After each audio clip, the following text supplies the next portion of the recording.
دمشق میں جب سلطان صلاح الدین ایوبی داخل ہوا تھا تو اس کے ساتھ 700 سوار تھے۔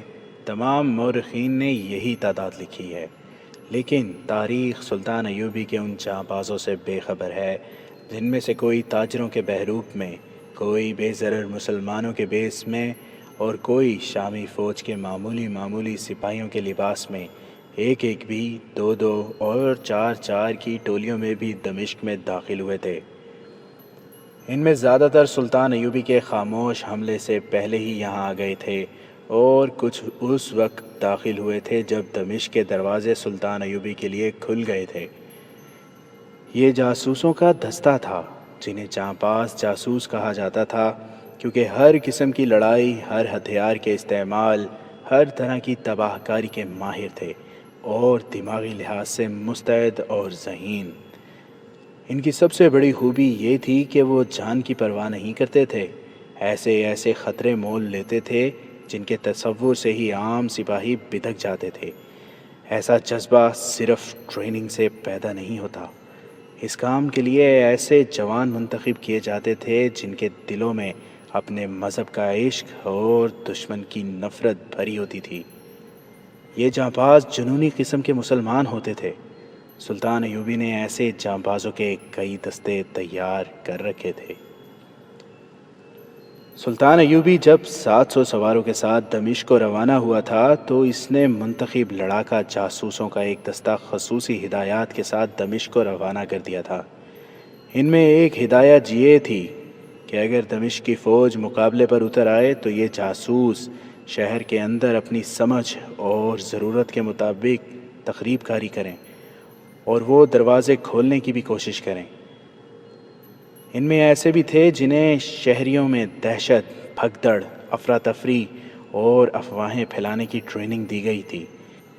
ان تمام جانبازوں کی تعداد 200 اور 300 کے درمیان تھی۔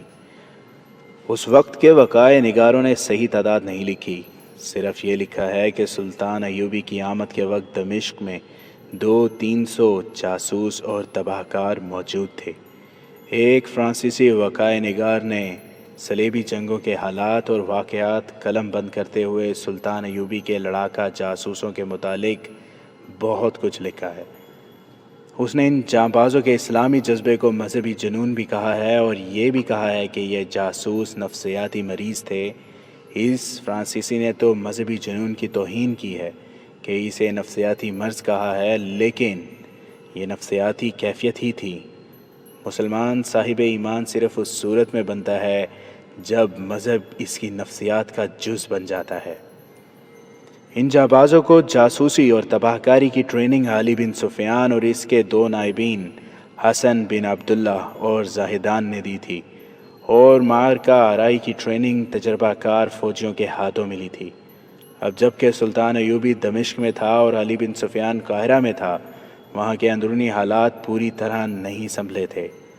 سلطان ایوبی کی غیر حاضری دمشق پر اس کے قبضے اور خلافت کی معزولی کی صورت میں مصر میں صلیبی تخریب کاری کا خطرہ بڑھ گیا تھا، اس لیے علی بن سفیان کو وہیں رہنے دیا گیا تھا۔ دمشق میں اس کا ایک نائب حسن بن عبداللہ آیا تھا، وہی جاسوس جانبازوں کے دستے کا کمانڈر تھا۔ دمشق پر سلطان ایوبی نے قبضہ کر لیا تو وہاں کی بیشتر فوج سالار توفیق جواد کی زیر کمان سلطان ایوبی سے مل گئی تھی۔ باقی فوج اور خلیفہ کے باڈی گارڈز دستے خلیفہ اور اس کے حواری امرا کے ساتھ دمشق سے بھاگ گئے تھے۔ توقع تھی کہ سلطان ایوبی انہیں گرفتار کرنے کے لیے فوج ان کے تعاقب میں بھیجے گا، لیکن اس نے ایسی کوئی حرکت نہ کی۔ 2-3 سالاروں نے اسے کہا کہ ان امرا وغیرہ کو پکڑنا ضروری ہے جو بھاگ گئے ہیں، وہ کہیں اکٹھے ہو جائیں گے اور اطمینان سے سلطان ایوبی کے خلاف جنگی تیاری کریں گے، اور میں یہ بھی جانتا ہوں کہ وہ صلیبیوں سے بھی مدد مانگیں گے جو انہیں مل جائے گی۔ سلطان ایوبی نے کہا، لیکن میں اندھیرے میں کبھی نہیں چلا، پہلے یہ معلوم کرنا ہے کہ وہ گئے کہاں ہیں اور ان کا مرکز کون سا بنے گا۔ آپ لوگ پریشان نہ ہوں، میری آنکھیں، میرے کان بھاگنے والوں کے ساتھ ہی چلے گئے ہیں۔ وہ بدبخت اتنی جلدی حملہ کرنے کے لیے تیار نہیں ہو سکتے۔ میں صرف یہ دیکھ رہا ہوں کہ صلیبی کیا کریں گے۔ وہ مصر پر بھی یلغار کر سکتے ہیں، وہ شام پر بھی حملہ کر سکتے ہیں، وہ شاید اس انتظار میں ہیں کہ میں کیا کروں گا۔ ہو سکتا ہے کہ وہ میری چال کے بعد اپنی چال چلنا چاہتے ہوں۔ آپ فوج کو میری بتائی ہوئی تنظیم میں لا کر ان کی تربیت اور جنگی مشقیں جاری رکھیں۔ سلطان ایوبی نے جنہیں اپنی آنکھیں اور اپنے کان کہا تھا وہ یہی جاسوس تھے جو مصر سے یہاں آئے تھے۔ ان میں سے کچھ ایسے بھی تھے جو انہی علاقوں کے رہنے والے تھے۔ جب الملک الصالح اور اس کے امراء اور وزراء دمشق سے بھاگے تو ان کے ساتھ سلطان ایوبی کے بہت سے جاسوس بھی چلے گئے تھے۔ بھاگنے والوں کی تعداد کم نہیں تھی۔ تمام امراء اور وزراء اور کئی ایک جاگیرداروں اور حاکموں کا عملہ بھی تھا۔ فوج کی بھی کچھ نفری تھی اور بڑوں کی خوش آمدی لوگ بھی تھے۔ یہ تتر بتر ہو کے بھاگے تھے۔ ان کے ساتھ جاسوسوں کا چلے جانا آسان تھا۔ یہ جاسوس اس مشن پر ساتھ گئے تھے کہ دیکھیں الصالح اور اس کے پالنے والے امراء کیا جوابی کارروائی کریں گے اور انہیں صلیبیوں کی کتنی کچھ اور کیسی مدد حاصل ہوگی۔ یہ جاسوس جو دمشق سے باہر گئے تھے حسن بن عبداللہ کے خصوصی منتخب افراد تھے۔ وہ اس صورتحال کے سیاسی پس منظر کو اچھی طرح سمجھتے تھے۔ ان میں ایک ماجد بن محمد حجازی تھا، خوب رو و جوان، جسم نہایت موزوں، گٹھا ہوا، اور اسے خدا نے زبان کی ایسی چاشنی دی تھی جس میں طلسماتی اثر تھا۔ تقریباً ہر جاسوس کی شکل و صورت اور اوصاف ایسے ہی تھے، لیکن ماجد محمد ان سب سے برتر لگتا تھا۔ ان جاسوسوں کی اتنی اچھی صحت کا راز غالباً یہ تھا کہ انہیں کسی قسم کے نشے کی عادت نہیں تھی اور وہ عیاشی کو بھی پسند نہیں کرتے تھے۔ ان کے اخلاق میں جو پختگی تھی اس نے ان میں فولاد جیسی قوت ارادی پیدا کر رکھی تھی۔ ان کا قول و فعل مذہب کا پابند تھا۔ ماجد حجازی اپنے ساتھیوں کی طرح اس فولادی کردار کا نمونہ تھا، اور روح کی جو پاکیزگی تھی اس نے اس کے چہرے کو حسین بنا رکھا تھا۔ وہ دمشق سے بھاگا جا رہا تھا۔ اس کے نیچے عرب کی اعلیٰ نسل کا گھوڑا تھا۔ اس کے پاس تلوار تھی اور گھوڑے کی زین کے ساتھ چمکتی ہوئی آنی والی برچھی تھی۔ وہ ویرانے میں اکیلا جا رہا تھا۔ اس نے حلب کی سمت جاتے ہوئے بہت سے لوگوں کو دیکھا تھا۔ اسے کوئی ایک بھی ایسا نظر نہیں آیا تھا جس کے ساتھ وہ جائے۔ وہ اپنے لیے کوئی ہم سفر ڈھونڈ رہا تھا جو اس کے مشن کے لیے سود مند ہو سکے۔ ایسا ہم سفر فوج کا کوئی اعلیٰ افسر ہو سکتا تھا یا کوئی ایسا امیر جسے ملک الصالح کا قرب حاصل ہوتا۔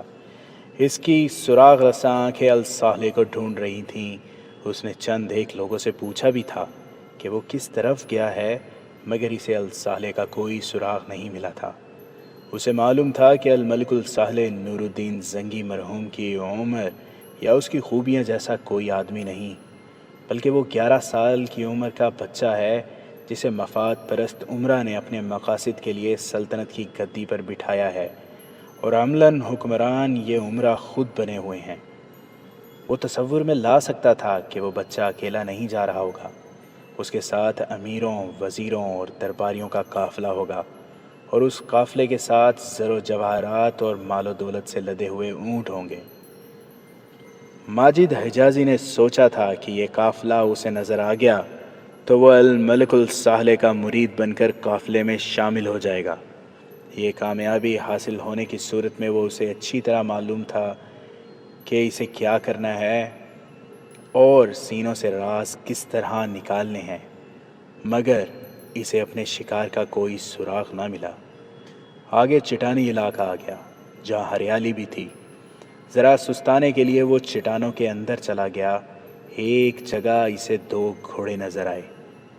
ان سے ذرا پرے ہری بھری گھاس پر ایک آدمی لیٹا ہوا تھا اور اس کے ساتھ ایک عورت تھی۔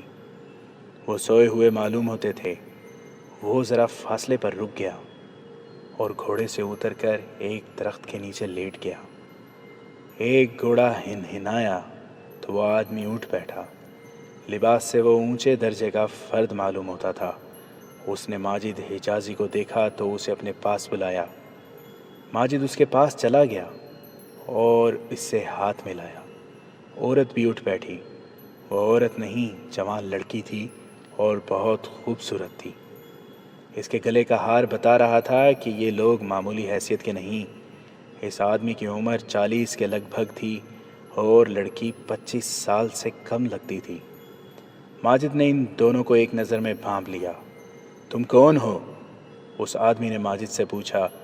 دمشق سے آئے ہو؟ میں دمشق سے ہی آیا ہوں، ماجد نے جواب دیا، لیکن میں یہ نہیں بتا سکتا کہ میں کون ہوں۔ آپ کیسے سفر میں ہیں؟ غالباً ہم ایک ہی سفر کے مسافر ہیں، اس آدمی نے مسکرا کر کہا۔ تم شریف آدمی معلوم ہوتے ہو۔ کیا آپ یقین کرنا چاہتے ہیں کہ میں شریف ہوں یا بدمعاش؟ ماجد حجازی کے ہونٹوں پر مسکراہٹ تھی۔ اس نے کہا، جس کے ساتھ اتنی حسین لڑکی ہو اور لڑکی کے گلے میں اتنا قیمتی ہار ہو اور ساتھ مال اور دولت بھی ہو، وہ ہر راہی کو بدمعاش اور ڈاکو سمجھتا ہے۔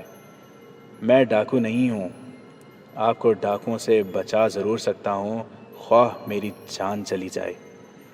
اس کے دماغ میں اچانک ایک بات آ گئی ہو جو اس نے تیر کی طرح منہ سے نکال دی۔ اس نے کہا، دمشق سے بھاگے ہوئے کچھ لوگ ڈاکوؤں کا شکار ہو گئے ہیں۔ میں نے راستے میں 2 لاشیں بھی دیکھی ہیں۔ یہ موقع ڈاکوؤں کے لیے نہایت اچھا ہے کہ لوگ مال و دولت کے ساتھ دمشق سے بھاگ رہے ہیں۔ لڑکی کا اتنا دلکش رنگ اڑ گیا، وہ اپنے آدمی کے ساتھ لگ گئی۔ کچھ ایسی ہی حالت آدمی کی ہو گئی۔ ماجد حجازی جان گیا کہ یہ لوگ کون ہیں اور کیا ہیں۔ ان پر خوف و ہراس غالب کر کے اس نے اپنی زبان کے کرشمے دکھانے شروع کر دیے۔ اس نے صلاح الدین ایوبی کو برا بھلا کہا اور سلطان الملک الصالح کی مدح سرائیوں کہ جیسے وہ زمین و آسمان کا واحد برگزیدہ انسان ہو۔ ماجد نے اس پر دہشت کا غلبہ اور زیادہ پختہ کرنے کے لیے کہا، صلاح الدین ایوبی نے دمشق سے بھاگے ہوئے آپ جیسے لوگوں کو لوٹنے اور ان سے جوان بیٹیاں اور بیویاں چھیننے کے لیے اپنی فوج کے دستے ادھر بھیج دیے ہیں۔ یہ لڑکی آپ کی کیا لگتی ہے؟ یہ میری بیوی ہے۔ اور دمشق میں آپ کتنی بیویاں چھوڑ آئے ہیں؟ ماجد حجازی نے پوچھا۔ 4۔ خدا کرے یہ 5ویں خیریت سے آپ کے ساتھ منزل پر پہنچ جائے، ماجد نے کہا۔ ایوبی کی فوج کتنی دور ہے؟ اس آدمی نے پوچھا۔ تم نے سپاہیوں کو لوٹ مار کرتے دیکھا ہے؟ ہاں دیکھا ہے، ماجد حجازی نے کہا۔ اگر میں آپ سے کہوں کہ میں بھی صلاح الدین ایوبی کی فوج کا سپاہی ہوں تو کیا آپ یقین کریں گے؟ وہ کانپنے لگا، مسکرایا بھی، مگر مسکراہٹ غائب ہو گئی۔ اس نے کہا، میں تمہیں کچھ دے دوں گا اور تم سے التجا کروں گا کہ مجھے کنگال نہ کرو، اور میں تم سے یہ التجا بھی کروں گا کہ اس بیچاری کو میرے ساتھ رہنے دو۔ ماجد حجازی نے کہکا لگایا اور کہا، دولت اور عورت سے زیادہ محبت انسان کو بزدل اور کمزور بنا دیتی ہے۔ اگر مجھے کوئی کہے کہ جو کچھ پاس ہے وہ میرے حوالے کر دو تو میں تلوار کھینچ کر اسے کہوں گا کہ پہلے مجھے قتل کرو، پھر میری لاش سے تمہیں جو کچھ ملے وہ لے جانا۔ محترم، مجھے یہ بتائیں کہ آپ کون ہیں؟ دمشق میں آپ کیا تھے اور اب آپ کہاں جا رہے ہیں؟ اگر آپ نے سچ بتا دیا تو ہو سکتا ہے کہ آپ کو مجھ سے زیادہ مخلص اور جانباز محافظ نہ ملے۔ معلوم ہوتا ہے کہ ہماری منزل ایک ہے۔ میں ایوبی کی فوج کا سپاہی ضرور ہوں، لیکن بھگوڑا ہوں۔ اس آدمی نے اپنے متعلق سب کچھ بتا دیا۔ دمشق کے مظفرانی علاقے کا جاگیردار تھا۔ اسے سرکاری دربار میں ایسی سرکاری حیثیت بھی حاصل تھی کہ سلطنت کی شہری اور جنگی پالیسیوں میں بھی اس کا عمل دخل تھا۔ سلطان کے باڈی گارڈ دستے کے زیادہ تر سپاہی اس کے دیے ہوئے تھے۔ دوسرے لفظوں میں یہ کہہ لیں کہ وہ سلطنت کے بالائی حلقے کا اہم قسم کا درباری تھا۔ اسے گھر سے نکلتے ذرا دیر ہو گئی تھی۔ الصالح نے اپنے تمام حاشیہ برداروں سے کہا تھا کہ وہ حلب پہنچ جائیں۔ چنانچہ یہ جاگیردار حلب جا رہا تھا۔ اس نے یہ بھی بتا دیا تھا کہ وہ بہت سے زر و جواہرات ساتھ لے جا رہا ہے، 4 بیویاں پیچھے چھوڑ آیا ہے۔ یہ چونکہ سب سے چھوٹی اور خوبصورت تھی، اس نے بڑے افسوس کے ساتھ ذکر کیا کہ اس کے محافظ اور تمام ملازم دمشق میں ہی اس کا ساتھ چھوڑ گئے تھے۔ انہوں نے اس کا گھر لوٹ لیا ہوگا۔ یہ اس کی اپنی ہمت تھی کہ وہ بر وقت اپنا بیش قیمت خزانہ لے کر نکل آیا۔ وہ اب الصالح کے پاس جا رہا تھا۔ ماجد حجازی کو اس کی داستان سن کر خوشی ہوئی۔ یہ جاگیردار اس کے کام کا آدمی تھا، اس کے ساتھ وہ حلب کے دربار تک پہنچ سکتا تھا۔ اس نے اپنے متعلق بتایا کہ وہ اس سوار دستے کا کماندار تھا جو سلطان صلاح الدین ایوبی اپنے ساتھ دمشق لایا تھا، لیکن وہ الصالح کا مرید ہے، اس لیے وہ اس کے خلاف ہاتھ نہیں اٹھا سکتا۔ اس عقیدت مندی کا نتیجہ ہے کہ وہ ایوبی کی فوج سے بھاگ آیا ہے اور سلطان کے دربار جا رہا ہے۔ اگر اس نے پسند کیا تو وہ اس کے محافظ دستے میں شامل ہو جائے گا۔ اگر میں ابھی سے تمہیں اپنا محافظ بنا لوں تو تمہاری اجرت کی شرائط کیا ہوں گی؟ اس نے ماجد حجازی سے پوچھا۔ میں جیسے دمشق میں بادشاہ تھا اسی طرح وہاں بھی بادشاہ ہوں گا۔ جہاں جا رہا ہوں میرے محافظ بن کر تمہیں افسوس نہیں ہوگا۔ اگر آپ مجھے اپنا محافظ بنائیں گے تو آپ کو فوجی مشیر کی ضرورت نہیں پڑے گی۔ ماجد حجازی نے اسے کہا، میری اجرت آپ میری قابلیت دیکھ کر خود ہی مقرر کر دیں گے، میں ابھی کچھ نہیں بتاؤں گا۔ ماجد حجازی اس کا باڈی گارڈ بن گیا۔ یوں کہیے کہ ایک درباری جاگیردار کے ساتھ سلطان ایوبی کا ایک جاسوس لگ گیا۔ اس جاگیردار کے پاس بے انداز زر و جواہرات تھے جو اس نے ایسے سامان میں چھپا رکھے تھے جو بظاہر معمولی سا تھا۔ اسے فوری طور پر ایک محافظ کی ضرورت تھی۔ ماجد کے ڈرامے سے یہ ضرورت اور شدید ہو گئی تھی۔ اس وقت سورج غروب ہو رہا تھا اور فضا خنک ہونے لگی تھی۔ ماجد کے مشورے پر انہوں نے وہیں قیام کیا۔ رات گزر گئی تو جاگیردار کو یقین آ گیا کہ ماجد قابل اعتماد آدمی ہے۔ لمبی مسافت کے بعد وہ حلب پہنچے۔ اس وقت حلب کا امیر شمس الدین تھا جس نے تھوڑا ہی عرصہ پہلے صلیبیوں کو تاوان دے کر ان سے صلح کر لی تھی۔ الملک الصالح دمشق سے بھاگ کر وہاں پہنچ چکا تھا۔ اس کے تمام امراء وزراء اس کے ساتھ تھے۔ اس کے باڈی گارڈ کے دستے بھی وہاں پہنچ رہے تھے۔ الصالح نے حلب کی عمارت پر قبضہ کر لیا تھا اور اس کے امراء وغیرہ فوج کو نئے سرے سے منظم کرنے لگے تھے۔ صورتحال ایسی تھی کہ فوج کو ہر اس آدمی کی ضرورت تھی جس میں تھوڑی سی جنگی سوجھ بوجھ ہو۔ الملک الصالح کے پاس سونے اور خزانے کی کمی نہیں تھی، کمی فوجی کمانڈروں اور مشیروں کی تھی۔ وہ اور اس کا ٹولہ سلطان ایوبی کے خلاف لڑنے اور خلافت بحال کرنے کو بے تاب تھا۔ ان کی بے تابیوں سے یوں پتہ چلتا تھا جیسے ان کے دشمن صلیبی نہیں سلطان ایوبی ہے۔ انہوں نے خلیفہ کی مہر کے ساتھ ادھر ادھر امراء کو پیغام بھیجے کہ وہ سلطنت کے دفاع کے لیے سلطان الملک الصالح کے ساتھ فوجی تعاون کریں۔ ان امراء میں حمات اور موصل کے حکمران خاص طور پر قابل ذکر ہیں۔ کسی کی طرف سے امید افزا جواب ملا اور کسی نے تعاون کا صرف وعدہ کیا۔ یہ جاگیردار حلب پہنچا تو الصالح نے اسے خوش آمدید کہا۔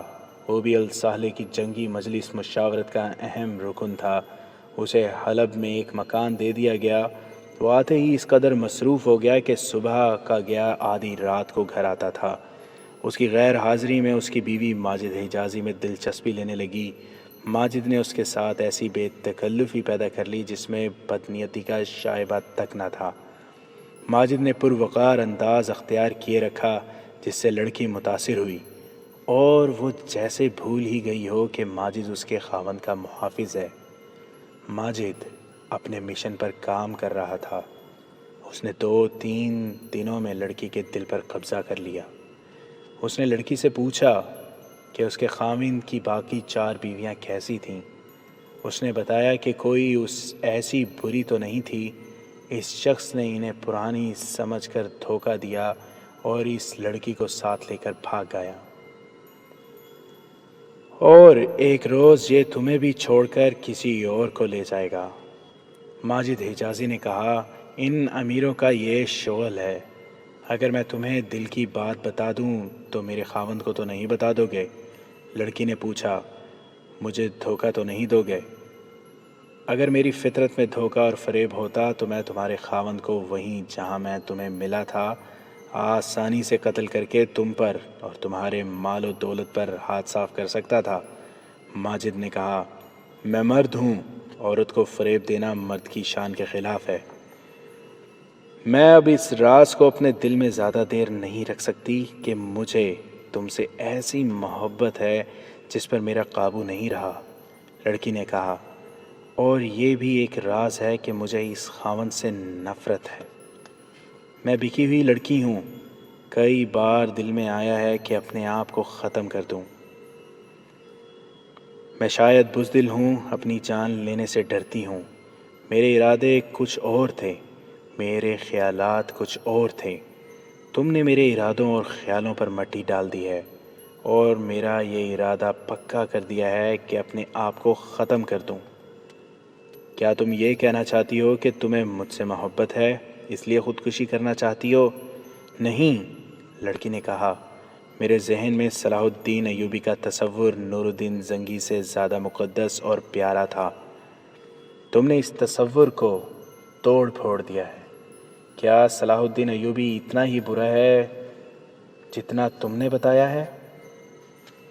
میں تمہارے راز کو اپنا راز سمجھوں گا، ماجد حجازی نے کہا، اس کے عوض تمہیں اپنا ایک راز دیتا ہوں۔ میں تم سے کوئی وعدہ نہیں لوں گا کہ میرے راز کی حفاظت کرنا۔ اگر میرا راز فاش ہو گیا تو نہ تم زندہ رہو گی اور نہ تمہارا خاوند۔ میں صلاح الدین ایوبی کا جاسوس ہوں۔ میں نے 2-4 دنوں میں بھانپ لیا ہے کہ تم اصل میں کیا ہو۔ میں تمہیں بتاتا ہوں کہ صلاح الدین ایوبی کا تصور اس سے کہیں زیادہ مقدس ہے جو تم نے اپنے ذہن میں بنا رکھا ہے۔ وہ ان امیروں اور بادشاہوں کا دشمن ہے جنہوں نے لڑکیوں کو اپنے حرموں میں قید کر رکھا ہے۔ وہ اس کے سخت خلاف ہے کہ مرد اور عورت کو صرف تفریح اور عیاشی کا ذریعہ بنائے۔ وہ مرد اور عورت کی برابری کا اور ایک خاوند اور ایک بیوی کا قائل ہے۔ وہ عورتوں کو فوجی تربیت دینا چاہتا ہے۔ میں نے تمہارے خاوند کا اعتماد حاصل کرنے کے لیے جھوٹ بولا تھا کہ ایوبی نے اپنی فوج کے چند دستوں کو دمشق سے بھاگنے والوں کو لوٹنے اور ان کی لڑکیوں کو اٹھا لانے کے لیے بھیجا ہے۔ وہ سچے اسلام کا علمبردار ہے۔ میں اسی اسلام کی خاطر اور اسی صلاح الدین ایوبی کی خاطر یہاں ایک کام کے لیے آیا ہوں۔ لڑکی کی آنکھوں میں چمک سی پیدا ہوئی۔ اس نے ماجد حجازی کا ایک ہاتھ اپنے دونوں ہاتھوں میں لے کر چوم لیا اور کہا، تمہارا یہ راز کبھی فاش نہ ہوگا۔ مجھے مت بتاؤ کہ تم یہاں کیوں آئے ہو اور میں تمہاری کیا مدد کر سکتی ہوں۔ مجھے مت بتاؤ کہ صلاح الدین ایوبی اصل میں کیا ہے اور تم نے میرے خاوند کو کیا بتایا تھا۔ میں عورتوں کی اس جماعت کی لڑکی تھی جو نور الدین زنگی کی زندگی میں ہم نے بنائی تھی۔ ہم صلیبیوں کے خلاف اپنا محاذ قائم کر رہی تھیں۔ زنگی کی بیوہ ہماری سرپرست تھی۔ میرا باپ پسند نہیں کرتا تھا کہ میں اس جماعت میں رہوں۔ وہ لالچی اور خوش آمدی انسان ہے۔ اس کے لیے صلیب اور حلال میں کوئی فرق نہیں۔ وہ اسی کا غلام ہے جس سے اسے کچھ رقم ہاتھ آ جائے۔ اس نے مجھے اس آدمی کے ہاتھ بیچ دیا۔ اس سودے کو لوگ شادی کہتے ہیں۔ تم جانتے ہو کہ مسلمان کی بچی میدان جنگ میں ہو یا اسے کوئی بھی جنگی اور قومی کام دے دو تو وہ مردوں کو حیران کر دیتی ہے اور دشمن کا منہ پھیر سکتی ہے، مگر یہی بچی جب حرم میں قید کر لی جاتی ہے تو وہ چونٹی بن جاتی ہے۔ یہی حالت میری ہوئی۔ اگر میرا یہ خاوند معمولی حیثیت کا ہوتا تو میں بغاوت کرتی، اس سے نجات حاصل کرنے کی کوشش کرتی، مگر اس آدمی کے پاس طاقت ہے، دولت ہے اور الصالح کا جو محافظ دستہ ہے اس کے آدھے سپاہی اسی کے علاقے کے ہیں جو اسی کے بھرتی کرائے ہوئے ہیں۔ میں چونکہ اس کی پہلی بیویوں سے زیادہ جوان اور خوبصورت ہوں، اس لیے میں ہی اس کا کھلونا بن گئی۔ میری روح مر گئی، میرا صرف جسم زندہ رہا۔ باہر کی دنیا سے میرا رشتہ ٹوٹ چکا تھا اور میں جس دنیا میں قید تھی وہاں شراب اور ناچ گانے کے سوا کچھ نہ تھا۔ اگر کچھ اور تھا تو وہ نور الدین زنگی اور صلاح الدین ایوبی کے قتل کے منصوبے تھے۔ وہ بولتے بولتے چپ ہو گئی۔ اس نے ماجد حجازی کو جھنجھوڑ کر کہا، کیا تم میری باتیں سن رہے ہو؟ میں نے یہ یقین کیے بغیر کہ تم صلاح الدین ایوبی کے جاسوس ہو یا میرے خاوند کے، تمہیں اپنے دل کی باتیں سنا رہی ہوں۔ اگر میرے خاوند کے جاسوس ہو تو اسے یہ ساری باتیں سنا دینا جو میں نے تمہیں سنائی ہیں، وہ مجھے سزا دے گا۔ میں اب ہر قسم کی سزا برداشت کرنے کے لیے تیار ہوں۔ میرے پاس اب جسم رہ گیا ہے، یہ جسم پتھر بن گیا ہے، روح مر گئی ہے۔ تمہاری روح زندہ ہے، ماجد حجازی نے کہا۔ میری نگاہیں گہرائیوں سے زیادہ گہرائی تک دیکھ لیا کرتی ہیں۔ میں نے دیکھ لیا تھا کہ تمہاری روح زندہ ہے، ورنہ میں اپنا راز کبھی تمہارے آگے نہ کھولتا۔ میں حسن اور جوانی سے مغلوب ہونے والا انسان نہیں ہوں، مرد ہوں۔ اپنی جان اسلام کے نام پر وقف کر دی ہے۔ تم بولو، اپنا دل ہلکا کرتی جاؤ، میں سن رہا ہوں۔ تمہاری داستان میرے لیے نئی نہیں، یہ ہر مسلمان عورت کی داستان ہے۔ اسلام کا زوال اسی روز شروع ہو گیا تھا جس روز ایک مسلمان نے حرم کھولا اور اس میں خوبصورت لڑکیاں خرید کر قید کی تھیں۔ صلیبیوں نے کہا کہ اب اس قوم کو عورت کے ہاتھ مروائیں گے۔ انہوں نے ہمارے بادشاہوں کے حرم اپنی بیٹیوں سے بھر دیے ہیں۔ یہ میرے خاوند کے گھر میں بھی ہوا، لڑکی نے کہا۔ میں نے اپنی آنکھوں سے صلیبی لڑکیوں کو اپنے خاوند کے پاس آتے اور شراب پیتے دیکھا ہے۔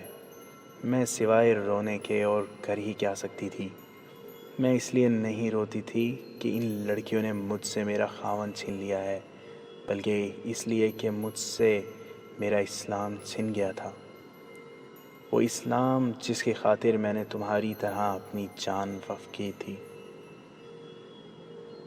آؤ جذباتی باتوں سے ہٹ کر اس کام کی باتیں کریں جس کے لیے میں یہاں آیا ہوں، ماجد نے کہا اور اس سے پوچھا، اپنے خاوند پر تمہارا کتنا کچھ اثر ہے؟ کیا تم اس کے دل سے راز کی باتیں نکال سکتی ہو؟ شراب کے 2 پیالے پلا کر اس کا سر اپنے سینے سے لگا کر میں اس سے ہر راز لے سکتی ہوں، لڑکی نے جواب دیا۔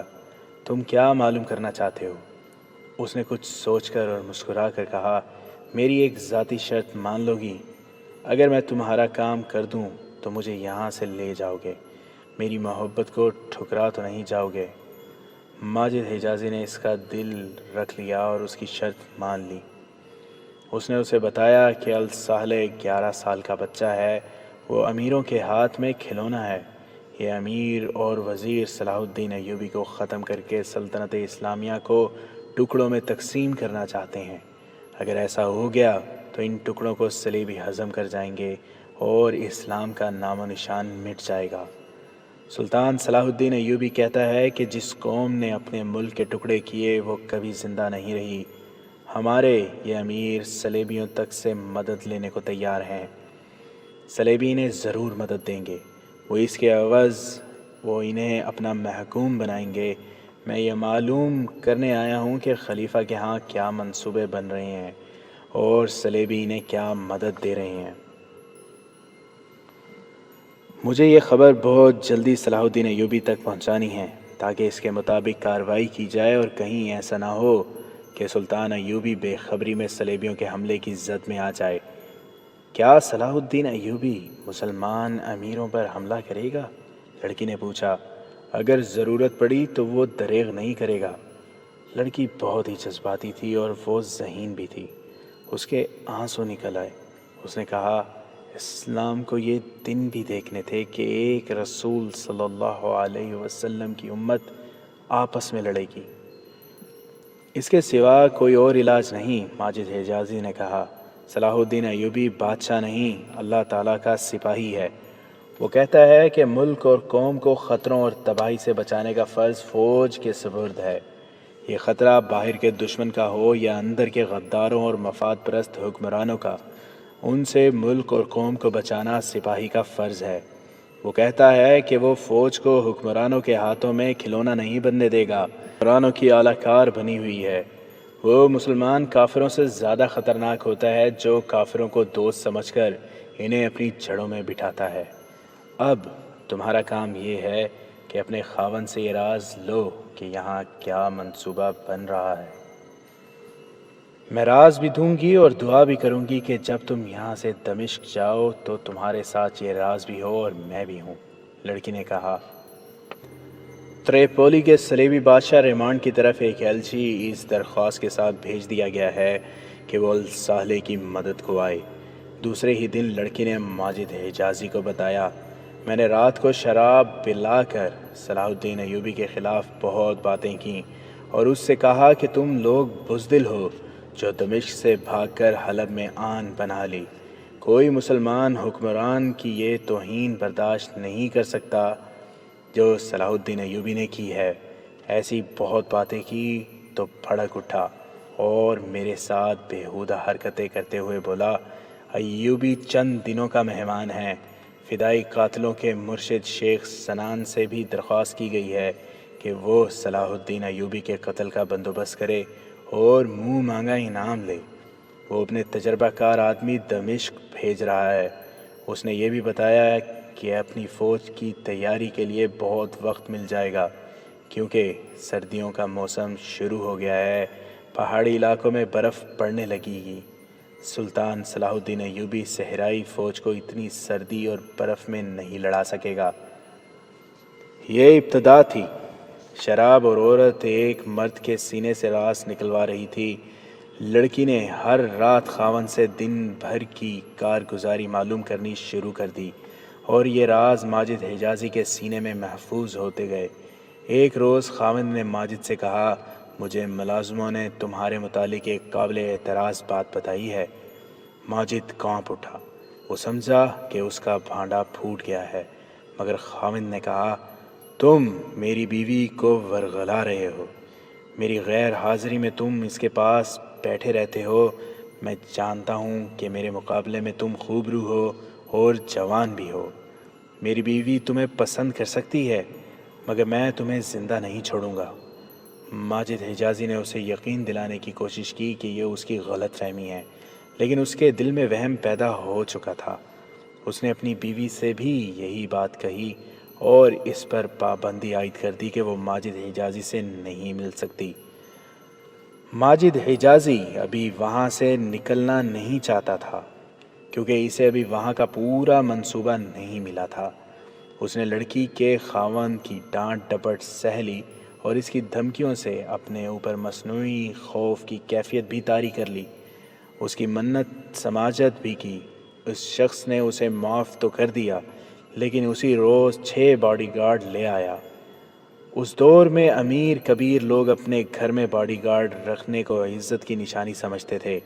اس آدمی نے ماجد حجازی سمیت 7 باڈی گارڈ رکھ لیے اور ان میں سے ایک کو کمانڈر بنا دیا۔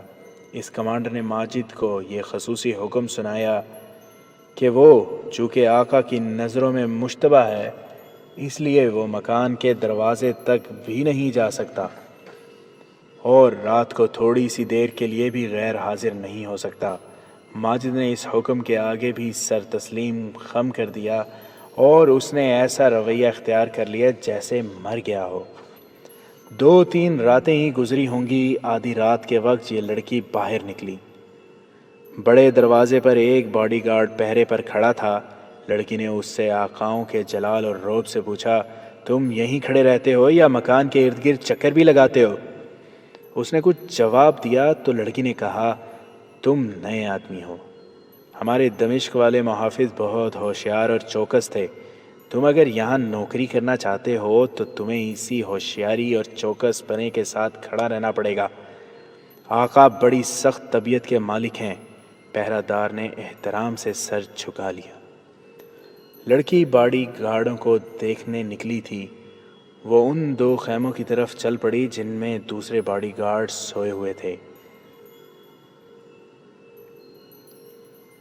دروازے والے پہرہ دار نے دوڑ کر کمانڈر کو جگا دیا اور بتایا کہ مالکہ معائنے کے لیے آئی ہے۔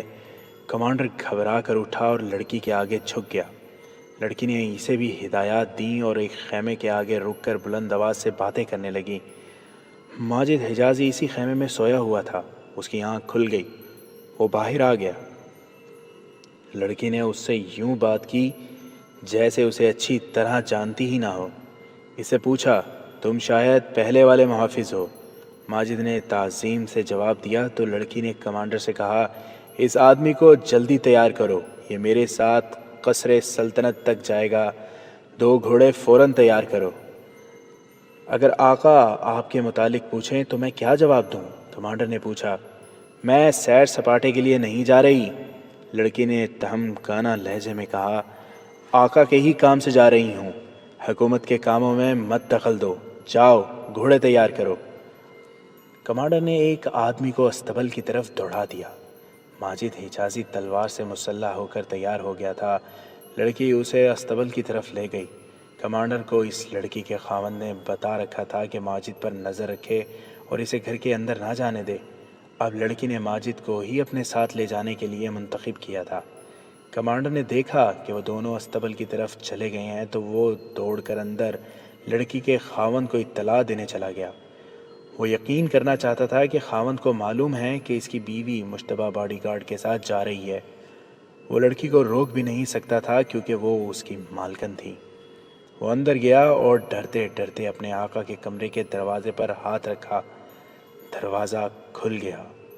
اندر قندیل جل رہی تھی اور کمرہ شراب کی بدبو سے بھرا ہوا تھا۔ اس نے اپنے آقا کو دیکھا، وہ بستر پر اس طرح پڑا تھا کہ اس کا سر اور بازو پلنگ سے لٹک رہا تھا۔ ایک خنجر اس کے سینے میں اترا ہوا تھا۔ اس کے سینے پر خنجر کے کئی زخم تھے۔ کمانڈر نے اس کی نبض دیکھی، وہ مرا ہوا تھا۔ اس کے کپڑے خون سے لال ہو گئے تھے۔ ماجد حجازی کو لڑکی بتا چکی تھی کہ اس نے اپنے خاوند سے سارا منصوبہ معلوم کر لیا ہے اور اب اس منصوبے پر عمل شروع ہو رہا ہے۔ اس نے خاوند کو روز مرہ کی طرح شراب پلائی اور اتنی پلائی کہ وہ بے ہوش ہو گیا۔ لڑکی اسے بے ہوشی کی حالت میں چھوڑ کر آ سکتی تھی، لیکن انتقام کے جذبے نے اسے پاگل کر دیا۔ اس نے اسی کے خنجر سے اس کا سینہ چھلنی کر دیا اور خنجر اس کے سینے میں ہی رہنے دیا۔ ماجد حجازی گھبرایا نہیں، وہ تو ہر لمحہ کسی نہ کسی اچانک پیدا ہونے والی صورتحال کے لیے تیار رہتا تھا۔ اس نے لڑکی کے اس اقدام کو سراہا اور اسے کہا کہ وہ اطمینان سے گھوڑے پر سوار ہو جائے۔ وہ جو ہی گھوڑوں پر سوار ہونے لگے، رات کی خاموشی میں ایک آواز بڑی بلندی سے سنائی دی، گھوڑے مت دینا، انہیں روک لو، وہ آقا کو قتل کر کے جا رہی ہے۔ 6 کے 6 باڈی گارڈ تلواریں اور برچیاں اٹھائے باہر آ گئے۔ ماجد اور لڑکی گھوڑوں پر سوار ہو چکے تھے۔ انہیں اسی راستے سے گزرنا تھا جہاں باڈی گارڈ تھے۔ ماجد نے لڑکی سے کہا کہ وہ گھڑ سواری نہیں کر سکتی تو اس کے گھوڑے پر پیچھے بیٹھ جائے، گھوڑا سر پر دوڑانا پڑے گا۔ لڑکی نے خود اعتمادی سے کہا کہ وہ گھوڑا دوڑا سکتی ہے۔ ماجد نے اسے کہا کہ وہ گھوڑا اس کے پیچھے رکھے۔ ماجد نے تلوار نکال لی۔ ادھر باڈی گارڈوں کا شور بڑھتا جا رہا تھا اور وہ استبل کی طرف دوڑتے آ رہے تھے۔ ماجد نے گھوڑے کو ایڑ لگا دی، اس کے پیچھے لڑکی نے بھی گھوڑا دوڑا دیا۔ کمانڈر کی آواز گرجی، رک جاؤ، مارے جاؤ گے۔ چاندنی رات تھی۔ ماجد نے دیکھ لیا کہ باڈی گارڈ برچیاں اوپر کیے اس کی طرف آ رہے ہیں۔ اس نے گھوڑے کا رخ ان کی طرف کر دیا اور آگے ہو کر تلوار گھمانے لگا۔ گھوڑے کی رفتار اس کی توقع سے زیادہ تیز تھی۔ 2 باڈی گارڈ اس کے سامنے آ گئے اور گھوڑے تلے کچلے گئے۔ ایک برچھی اس کی طرف آئی جو اس نے تلوار کی وار سے بیکار کر دی۔ کمانیں نکالو، کمانڈر نے چلا کر کہا۔ باڈی گارڈ تجربہ کار معلوم ہوتے تھے۔ ذرا سی دیر میں 2 تیر ماجد حجازی کے قریب سے گزر گئے۔ اس نے گھوڑا دائیں بائیں گھمانا شروع کر دیا تاکہ تیر انداز نشانہ نہ لے سکیں۔ اتنے میں وہ تیروں کی زد سے نکل گئے۔ اب یہ خطرہ تھا کہ باڈی گارڈ گھوڑوں پر تعاقب کریں گے، لیکن اسے پکڑے جانے کا ڈر نہیں تھا کیونکہ گھوڑوں پر زینے کسنے کے لیے جو وقت صرف کرنا ہوتا ہے وہ اس کے لیے دور نکل جانے کے لیے کافی تھا، اور ہوا بھی یہی۔ آبادی سے دور نکل جانے تک اسے تعاقب میں آتے گھوڑوں کی آوازیں سنائی نہ دیں۔ اس نے لڑکی سے کہا کہ اب گھوڑا اس کے پہلو میں کر لے۔ لڑکی کا گھوڑا جب اس کے پہلو میں آیا تو ماجد نے لڑکی سے پوچھا کہ وہ گھبرائی یا ڈری تو نہیں۔ لڑکی نے جواب دیا کہ وہ بالکل ٹھیک ہے۔ لڑکی نے اس سے دوڑتے گھوڑوں کے ساتھ بلند آواز سے سنانا شروع کر دیا کہ اس نے کون سا راز اپنے خاوند سے حاصل کیا ہے۔ ماجد نے اسے کہا کہ آگے چل کر رکیں گے تو ساری بات سنوں گا، لیکن لڑکی بولتی رہی۔ ماجد نے جب بار بار اسے کہا کہ چپ ہو جائے، اسے کچھ سمجھ نہیں آ رہی کہ وہ کیا کہہ رہی ہے، تو لڑکی نے کہا پھر رک جاؤ، میں زیادہ دیر انتظار نہیں کر سکوں گی۔ ماجد ابھی رکنا نہیں چاہتا تھا اور لڑکی بولتی جا رہی تھی۔ آخر لڑکی نے ہاتھ لمبا کر کے ماجد کے گھوڑے کی باگیں پکڑ لیں۔ اس کے لیے اسے آگے جھکنا پڑا۔ تب ماجد نے دیکھا کہ لڑکی کے دوسرے پہلو میں تیر اترا ہوا ہے۔ ماجد نے فوراً گھوڑا روک لیا۔ یہ تیر مجھے وہیں لگ گیا تھا، لڑکی نے کہا۔ میں اسی لیے تمہیں دوڑتے گھوڑے سے اصل بات سنا رہی تھی کہ مرنے سے پہلے یہ راز تمہیں دے دوں۔ ماجد حجازی نے اسے گھوڑے سے اتارا اور زمین پر بیٹھ کر اسے اپنی آغوش میں لے لیا۔ اس نے تیر کو ہاتھ لگایا، وہ خاصا اندر چلا گیا تھا، نکالا نہیں جا سکتا تھا۔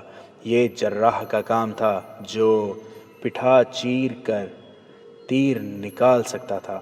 اسے رہنے دو، میری بات سن لو، لڑکی نے کہا، اور اس نے ماجد کو سارا منصوبہ سنا دیا جو اس نے خاوند سے سنا تھا۔ میرا خیال ہے کہ یہ شک کسی کو نہیں ہوگا کہ ہم کوئی راز لے کر حلب سے بھاگے ہیں۔ وہ منصوبے میں کوئی تبدیلی نہیں کریں گے۔ محافظوں تک معلوم ہے کہ میرے خاوند کو شک ہے کہ میرے اور تمہارے درپیدہ تعلقات ہیں۔ وہ یہی کہیں گے کہ میں تمہارے ساتھ محبت کی خاطر بھاگی ہوں۔ لڑکی ساری بات سنا چکی تو اس نے ماجد کا ماتھا چوم کر کہا، اب سکون سے مر سکوں گی، اور اس پر غشی طاری ہونے لگی۔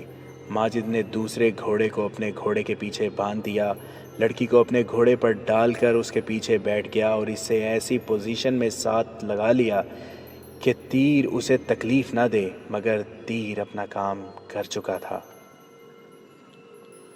وہ جب دمشق میں اپنے کمانڈر حسن بن عبداللہ کے پاس پہنچا، اس وقت لڑکی کو شہید ہوئے کم و بیش 12 گھنٹے گزر گئے تھے۔